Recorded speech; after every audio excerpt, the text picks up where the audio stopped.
2021년 8월 26일 오후 3시 35분 영국에 사는 여성 메디 듀단트 올란비는 남자친구에게 헤어지자는 이야기를 하러 그의 집에 다녀올 예정인데 너무 떨린다며 친구 에비와 할리에게 메시지를 보냈습니다. 그리고 오후 5시 51분에 1시간 후에 문자를 보내거나 전화를 걸겠다고 하면서 그녀는 친구들에게 혹시 내가 연락이 없으면 자신에게 전화해달라고 부탁하며 사랑한다는 메시지를 마지막으로 보낸 뒤 그녀는 친구들과 연락이 끊겼고 친구들은 그녀를 다시 만날 수 없었습니다.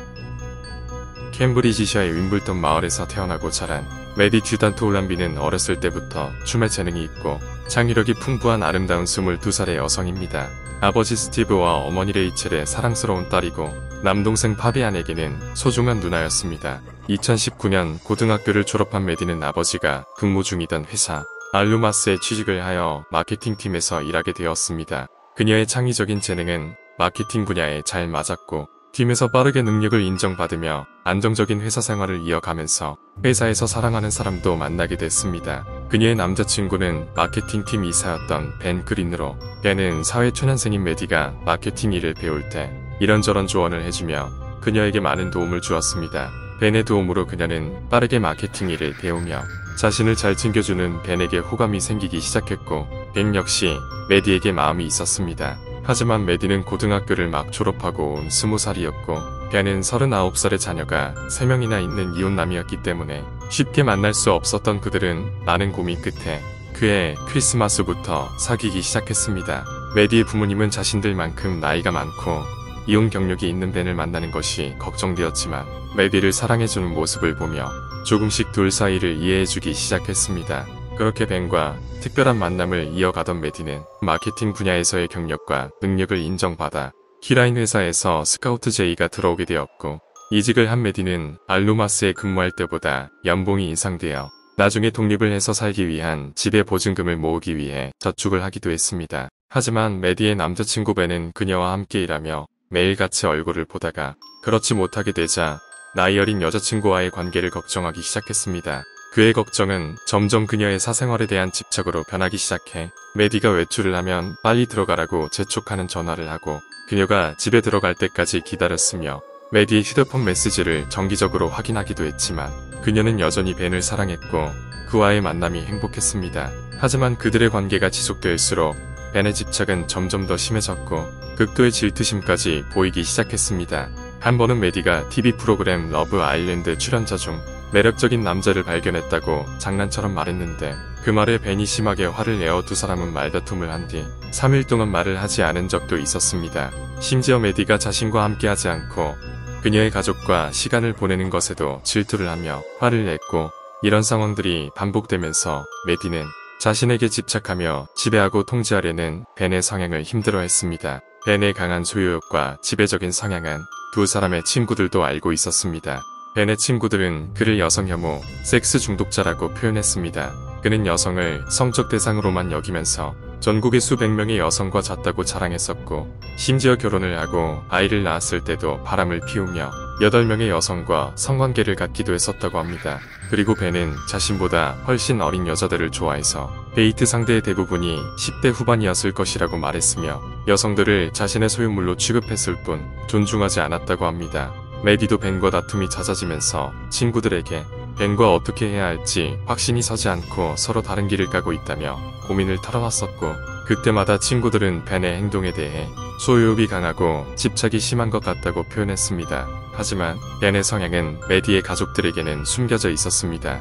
벤이 자신의 전원주택을 짓고 있을 때 5주 동안 메디의 가족과 함께 살았는데 그녀의 아버지와 조깅도 같이 하며 친구처럼 지냈고 어머니도 벤이 메디의 다정한 남자친구라고만 생각했고 메디에게 그런 집착과 지배력을 행사하고 있던 걸 전혀 몰랐다고 합니다. 메디를 좀 더 자신의 것으로 만들고 싶었던 벤은 토요일에 정기적으로 만나고 있던 자신의 아이들을 함께 만나자고 하거나 독립을 원하고 있던 메디에게 자신의 전원주택이 완성되면 함께 지내자고 제안했지만 메디는 그와 오래 만날 수는 없을 것 같다는 생각을 하며 벤의 제안을 거절했습니다. 그리고 메디가 벤을 빼고 그녀의 가족들과 함께 자메이카로 휴가를 가기로 계획하는 그녀의 전화 메시지를 확인한 벤은 분노를 하였고 두 사람이 심하게 다투게 되면서 메디는 벤의 행동들을 더 이상 이해할 수 없다고 생각했습니다. 그래서 그녀는 친구들에게 벤과의 관계를 논했고 메시지로 얘기하면 벤이 가만히 있지 않을 것이라며 다음날 퇴근을 하고 벤을 만나 그와 2년간의 교제를 끝낼 결심을 했습니다. 그리고 벤을 만나러 가기 전 불안함을 표현하는 메시지를 친구들에게 보낸 메디는 1시간이 지나도 연락이 없었습니다. 친구들은 그날 저녁 여러 차례 그녀에게 문자 메시지와 전화를 했지만 메디가 연락이 되지 않자 벤에게도 전화를 했는데 벤도 아무런 응답이 없었고 다음날인 8월 27일 아침까지 계속해서 메디와 연락을 시도했지만 응답하지 않자 메디의 어머니 레이첼에게 연락을 하게 됩니다.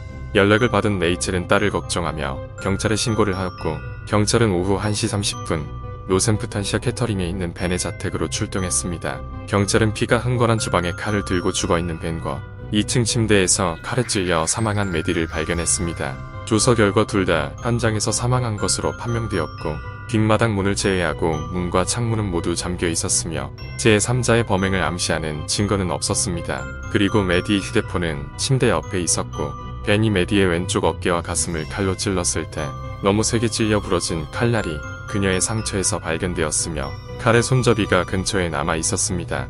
그리고 아래층으로 내려가 자살을 한 벤은 경정맥을 그은 큰 상처와 손목에 다른 자의 흔적이 있었고 손바닥에는 방어운이 발견되었으며 그의 혈액에서 소량의 알코올 성분이 있는 걸 밝혀냈습니다. 그리고 메디의 애플워치에 있는 건강 앱을 분석한 결과 자세한 데이터를 얻을 수 없었지만 오후 6시 직전에 그녀의 심박수 기록이 멈춘 것으로 보아 그녀는 벤의 집에 도착한 지 10분도 안 되어 사망한 것으로 밝혀졌습니다. 경찰은 메디의 사망을 벤이 그녀를 죽이고 자살한 것으로 보고 사건과 관련하여 다른 용의자는 없다고 발표했습니다. 22살의 젊고 아름다운 여성 메디를 살해하고 자살한 벤의 사건이 언론에 대대적으로 보도되면서 많은 사람들에게 충격을 주었습니다. 그리고 보도를 접한 여성이 예전 벤 그린과의 데이트 경험을 언론사 인터뷰를 통해 밝혔습니다. 데이트 앱을 통해 벤을 만난 그녀는 벤과 나이 차이가 있었지만 그에게 매력을 느꼈고 그들은 캐더링에 있는 펍에서 만나 술을 마시기로 했습니다. 벤은 펍에서 한 잔을 마신 후 마케팅 업무 인맥으로 인해 무료로 제공되는 고급 바로 이동해 술을 마시며 그녀에게 칭찬을 아끼지 않았고 그녀를 자신의 아파트로 데려가고 싶다는 간절한 마음을 표현했을 때 그녀가 벤에게 속도를 늦추라고 하며 그날 밤 그의 아파트로 가지 않겠다고 말하자 벤은 혼란스러운 표정으로 원나잇 스탠드에 관심이 없다면 온라인 데이트를 왜 하는 건지 이유를 물어보았고 좀 더 진지한 만남을 찾고 있다고 말하자 벤은 웃었다고 합니다. 그녀가 자신의 원나잇 스탠드 대상이 되는데 관심이 없다는 것을 깨달았을 때 그녀에 대한 관심을 잃고 나머지 밤 대부분을 전화로 보냈다고 합니다. 그러면서 그녀는 벤이 완전히 섹스에 집착한다고 말했고 그가 많은 여자들과 자는 것을 자랑했다고 합니다. 그녀는 벤의 사건 보도를 보고 충격을 받았고 자신이 메디와 같은 피해자가 되지 않은 것에 안도감을 느꼈다고 말했습니다. 집착과 소유욕을 가진 여성 혐오, 섹스 중독자 벤 그린은 매력 넘치고 아름다운 어린 여자친구를 자신의 소유물로 만들지 못하게 되자 그녀를 살해하여 스티브와 레이첼의 사랑스러운 딸이자 에디와 할리의 친구를 빼앗아가고 그렇게 자신도 스스로 비극적인 최후를 맞이했습니다.